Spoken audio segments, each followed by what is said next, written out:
Hi, today I'll be talking about the vegetarian versus the traditional foods diet. I'm Kristinista Health, and I talk about a variety of health topics. So when I was in college, I found the vegetarian diet. I had heard about it before, but my cafeteria offered a bunch of different options, including vegetarian, and they had a whole wonderful vegetarian line, and I just fell in love with it. Some of my friends were doing it, and I thought, why not? The only thing that I didn't like about it is I didn't want to totally be exclusive. In other words, if someone invited me to eat and they offered me meat, I didn't want to have to turn them down. But for the most part, I stopped eating meat and I started switching out my dairy for soy products.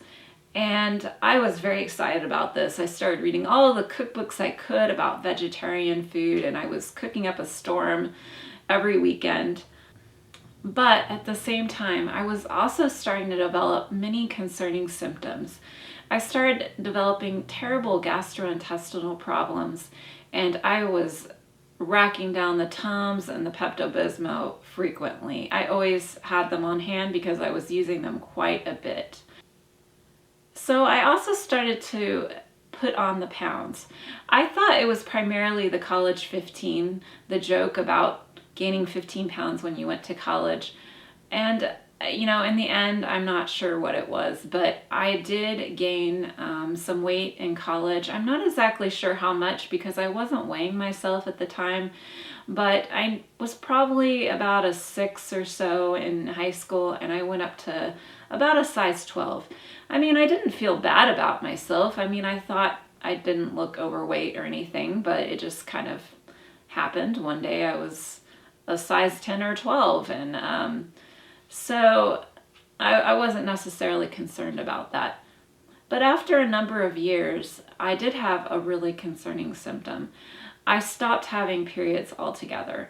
I wasn't paying a lot of attention at first, and then I thought, I don't think I've had a period in a long time. And I didn't suspect pregnancy. There wasn't any reason I would be pregnant at the time. So I found this rather concerning. So first I went to go see a gastroenterologist about my symptoms with my stomach aches, and they did a variety of tests and they couldn't really find anything wrong, and so they told me I had IBS, which to me kind of seemed like we basically don't know what's wrong with you, because I was just a little thrown off that we did all these tests and then they couldn't find anything wrong with me. And they told me that maybe I should omit dairy and omit wheat, and maybe that would clear up the problem. I already wasn't really having much dairy because I was mostly doing soy milk and almond milk and such. So I believe I tried to cut out wheat and it didn't help at all. Meanwhile, as I said, I had stopped having my periods, so I went to go see an endocrinologist. And she was very concerned for me. It was many, many years ago, and she wasn't probably the best doctor. So she didn't really explain things very well to me, and I was young, I was in my 20s. So I'm not exactly sure of my diagnosis completely until this day, but I know that she said it's extremely bad. I want to put you on steroids for probably 2 years, or permanent birth control, or maybe these trigger shots, or I'm not exactly sure what all she wanted to do to me, but it was quite extreme, and she said it was quite a bad situation. She did all these tests and she couldn't really find much that was wrong other than my DHEA was slightly elevated, but not by a lot. So it was very concerning. Meanwhile, I decided to look into things and take my health into my hands. And I read this book called Patient Heal Thyself by Jordan Rubin. He had some pretty extreme gastrointestinal problems, and he went through a major health struggle. So I was very inspired by his story. Now, one thing I didn't like about the book was he was definitely hyping on his products, Garden of Life, at the time, although he later sold that company. And it is an excellent company, but it was almost like an advertisement for his company. But despite that, there was one part in the book that was particularly helpful, and it had a list of best, good, neutral, bad, or very bad foods. And I found that some of my favorite vegetarian foods were actually on that bad list, such as soy and wheat. And there was just a lot of things I found on the bad list that I was very surprised about, because I thought I was eating healthy. I thought that I was eating the best that I could for my health. I mean, I specifically sought out how can I eat healthy. So I was very distraught that a lot of things that I thought were healthy were actually on the bad list. So I said, you know what? I'm tired of these stomach problems. I'm tired of the not having a period. And so I'm just going to try this. I mean, what do I have to lose? I mean, it sounds like a pretty healthy diet. So I started eating as many of the things on the list, on the good list or the neutral list, or, you know, up the spectrum as best as I could within my small budget at the time. How healthy can I eat on this list? And so I cut out the soy milk and I started eating full fat dairy, half and half in my coffee. Or I might have actually quit coffee for a while, I believe. I wasn't drinking, but it also called for not drinking. It was more of like a paleo diet where you cut out grains and you have more like potatoes or sweet potatoes or more natural versions of carbs. And it took a long time. I won't say that it was an immediate cure, but my stomach problems started getting better. Now, I also had to address the stress aspect, because obviously stress does put a strain on your gastrointestinal system. So I was also addressing my mind-body connection at the same time and trying to find the best living condition, the best apartment to live in, the best job to be in so that I would feel happier. But at the same time, I started doing this diet and my stomach problems started improving. And the other thing was that I started dropping weight like crazy.